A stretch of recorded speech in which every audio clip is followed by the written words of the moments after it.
Olá pessoal, República Velha. Esse é um período da história do Brasil que vai do final do Império até os anos 30 do século XX. Mas antes da gente entrar propriamente na República Velha, é importante a gente lembrar que o Brasil foi um império, foi governado por imperadores desde a sua independência. O único país da América,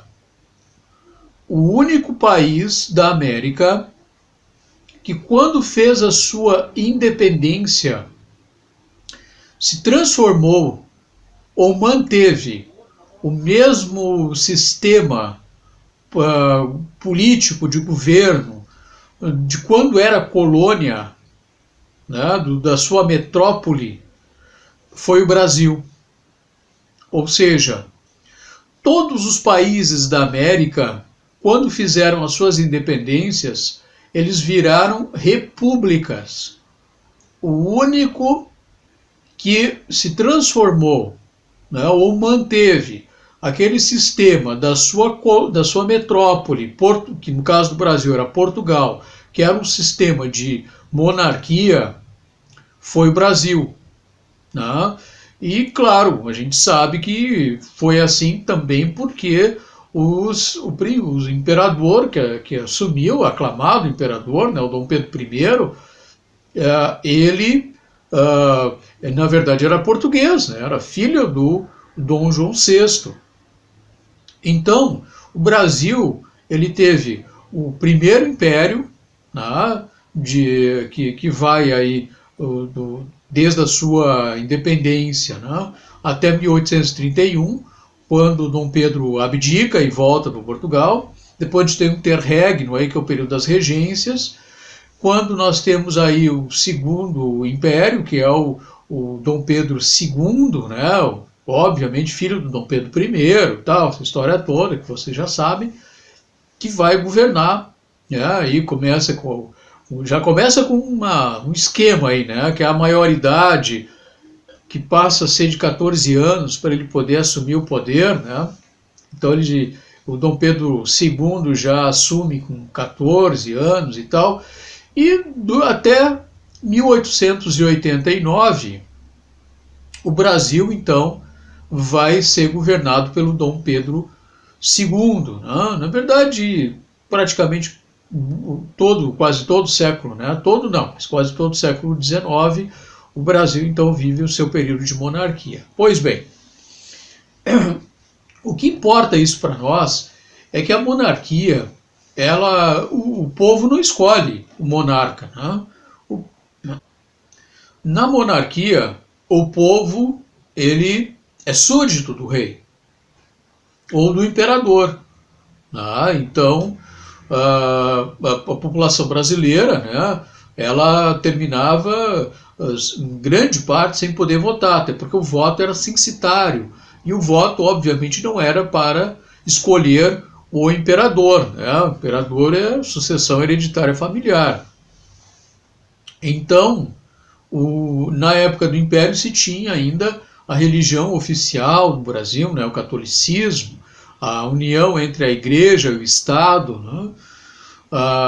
Isso fazia com que o casamento oficial fosse o casamento religioso, né? Muitos documentos eram emitidos pela própria igreja, porque não havia as instituições ainda civis, como registros, né, civis que nós temos na República. E o Império, quando nós chegamos no final do século XIX, né, por uma série de fatores que eu não vou examinar aqui, porque já é num outro momento, o Império está já desgastado. Nós temos aí uma série de grupos, né, no mínimo 3 grupos aí, que começam a articular com o seu desgosto em relação ao Império, a forma como o imperador estava conduzindo o seu governo. Em relação a esses grupos, especialmente em relação à Igreja Católica, em relação aos grandes fazendeiros, em relação à parte do Exército Brasileiro, de oficiais, né, mais elevados do exército. Então termina se criando uma conjuntura política aonde o Dom Pedro II ele é destituído do poder, né, se retira ele do poder. Os militares terminam dando seu primeiro golpe aqui, né, e retirando o imperador do poder, certo? A partir daí cria-se acaba-se então, né, o império, o sistema de monarquia, né, acaba ali, inclusive isso é feriado no nosso calendário, né? Lembram-se? 15 de novembro é feriado em função disso, de 1889. Né? Então, desse período aí, de 1889, com a queda do imperador, começa-se então um sistema republicano. Tá? Então nós temos aí um período provisório, tá? Governado aqui por militares. Nós vamos ter então a República Velha entre 1889 a 1930, certo? Não se preocupa com data, apenas para a gente se localizar. E dentro da República Velha nós temos dois momentos, né, do outra divisão, que é a chamada República da Espada, que vai de 1889 até 1893, que é onde o Brasil é governado por dois militares, o Deodoro da Fonseca e o Floriano Peixoto, e depois aí nós temos o poder dos fazendeiros, que vão assumir o poder a partir de 1894. Tá? E aí vai ser a chamada República dos Fazendeiros. Mas a gente já chega lá. Bom, então o primeiro ponto, né, nesse governo provisório é o seguinte, né, o governo provisório vai de 1889 a 1891. É quando é feita a primeira Constituição Republicana do Brasil. Tá? Então, nós temos aí, com a República, o que nós temos? Algumas mudanças institucionais. A primeira delas é o federalismo. Tá? Então, cada estado, naquele período ainda se chamava províncias, né? Mas nós vamos ter, de qualquer forma, né? Vamos chamar de estado aqui, os estados que compõem o Brasil, eles passavam a ter então uma certa autonomia para fazer as suas eleições, para escolher os seus governantes locais, né? Então para definir os rumos da sua economia. Então o federalismo é isso, tá? São as federações, são os vários estados unidos que por sua união formam a própria nação, tá? Então, um outro aspecto importante é a separação entre igreja e Estado. O Brasil, com a República, passa a ser um país laico. E isso é muito importante. Tá? É um país que o governo não pode,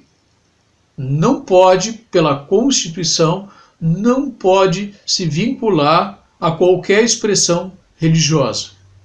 O governo, enquanto governo, ele é neutro, certo? As pessoas podem individualmente ter a sua definição religiosa, mas o governo, enquanto instituição, enquanto poder, não. Tá? Então, tudo aquilo que pertence ao Estado, tudo aquilo que é público, no sentido de organização de instituição, né, não pode ter preferência religiosa. Então, a separação entre Estado e religião. O outro aspecto também é que se vai definir, então, uma primeira Constituição, né, do Brasil, que é a primeira Constituição republicana, tá? Porque a outra Constituição, a primeira Constituição foi de 1824, lá no período do Império, ainda do Dom Pedro I, certo? E a primeira Constituição da República é de 1891. Então aí vai estar essas definições, né? Vai reafirmar o governo, a forma de governo passa a ser república, né? A república vem lá, a ideia de república vem lá dos romanos, né? A res pública, ou seja, a coisa pública, né? Na república o poder emana do povo e em seu nome deve ser exercido. Essa é a grande questão. Tá? Então, a forma de Estado, então, é um Estado federativo, formado pelos diversos entes da federação, né, do país. O sistema passava a ser um sistema presidencialista. Né, e aí nós vamos ter, então, a divisão dos três poderes. Né, não havia mais o quarto poder, que era o poder moderador lá de trás, né, que era aquele poder lá do imperador. Esse agora passava a não existir mais. Então apenas os três poderes, executivo, legislativo e judiciário. Né. O voto era para brasileiros maiores de 21 anos, né, exceto não podia votar analfabeto, mendigos, soldados, religiosos e mulheres. As mulheres também não podiam votar. Durante toda a República Velha, mulher não votava, certo? E uma outra característica aqui é que o voto era aberto, o voto era público, ele não era secreto, como depois passou a ser. Tá? Então são dados aí interessantes aí sobre o período, esse período. Né? Bom, a partir de 1894, os presidentes do Brasil são civis, tá? Não são militares, e passam a ser homens, tá? Importantes, como grandes fazendeiros, cafeicultores. O primeiro deles é Prudente de Moraes, tá? Um grande fazendeiro paulista. Tá? Prudente de Moraes, que vai dar nome até à escola. Tá? Então, seguinte, o período aí da República Velha é um período onde a economia é uma economia agroexportadora, centralizada no café. O Brasil era um país agrário, porque a maioria da população estava morando no campo. Tá? A cafeicultura, então, era uma política de valorização do café, uma política até meio receosa, né? Porque o café é uma bebida, não é um gênero de primeira necessidade, mas o café dominou enquanto um gênero, né? Importante aí uma expressão, né? da produção agrícola. Né? O café vai ser, ali no Vale do Paraíba, em São Paulo, o café vai ser realmente importante, né? Muito importante, não só na República Velha, até hoje o Brasil é um grande exportador de café. Tá? Para a gente ter uma ideia, então, disto, né? Organizando um esquema sobre o setor da economia, o setor primário, secundário e terciário, nesse período aí da República Velha, nós vamos ver que o setor primário, campo, né? Extrativismo, campo, agricultura, o café, ele respondia por 70% da economia nesse período. Tá? Muito importante, bem significativo. Tá? Depois nós temos o setor secundário, que é o setor da indústria, ainda com uma participação bastante modesta, né? 13% na economia, e o setor terciário, o setor de serviços, né? Com um setor de 17% de participação na economia. A indústria no Brasil, ela foi se desenvolvendo ainda desde o século XIX, mas de forma muito gradativa, né? Para a gente ter uma ideia aí, em 1889, o Brasil tinha perto aí de 800 fábricas, tá? Em torno de 54 mil operários. Quando a gente chega em 1920, o Brasil, já depois da Primeira Guerra Mundial, o Brasil vai ter quase 14 mil fábricas e perto de 275 mil operários. Então nós temos um crescimento também do setor da indústria aí, no período da República Velha. Tá? Bom, alguns pontos aí que é importante a gente destacar é que, como o Brasil era um país agrícola, predominantemente agrário, e a base da economia estava no café, os grandes cafeicultores, eles eram homens muito importantes, muito poderosos, do ponto de vista econômico e do ponto de vista político também. Então, esses sujeitos, eles eram intitulados, principalmente nas regiões mais nordeste, norte, nordeste, de coronéis. E daí vem uma outra prática, bastante conhecida também, que é o coronelismo. O coronelismo é uma prática predominante também na República Velha, que era a influência forte desses grandes fazendeiros em cima daquela população pobre, miserável, que dependia do trabalho no campo dado por esses fazendeiros, que exploravam a população de todas as formas e que influenciavam também no voto na época de eleição. Porque essas pessoas, essa população, como o voto era aberto, os fazendeiros, os coronéis, eles controlavam na época de eleição para escolher o prefeito da cidade, eles controlavam o voto dos seus empregados, porque eles apoiavam determinados candidatos. E os seus empregados eram obrigados a votar naquele candidato do coronel.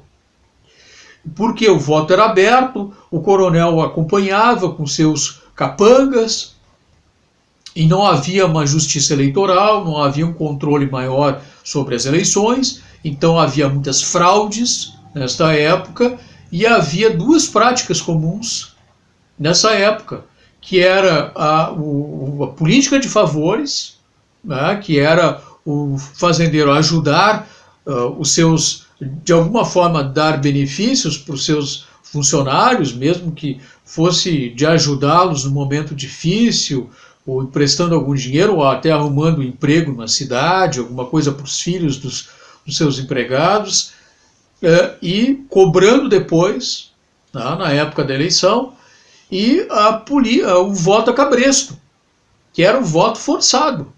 O sujeito era obrigado pelo coronel a votar. Quando a política de favores não funcionava, entrava o voto a cabresto. E porque senão ele era demitido, ele podia inclusive sofrer castigos físicos. Então, duas características aí bem conhecidas do coronelismo. Inclusive uma charge aí que mostra bem isso. O povo era como se fosse manipulado, ele era manipulado pelos coronéis de uma forma terrível, fazendo com que as pessoas então terminassem se tornando aí subjugadas, por esses fazendeiros. Bom, nós vamos ver então na segunda parte da República Velha algumas outras características e vamos falar também sobre a Guerra de Canudos. República Velha 2 aí na sequência.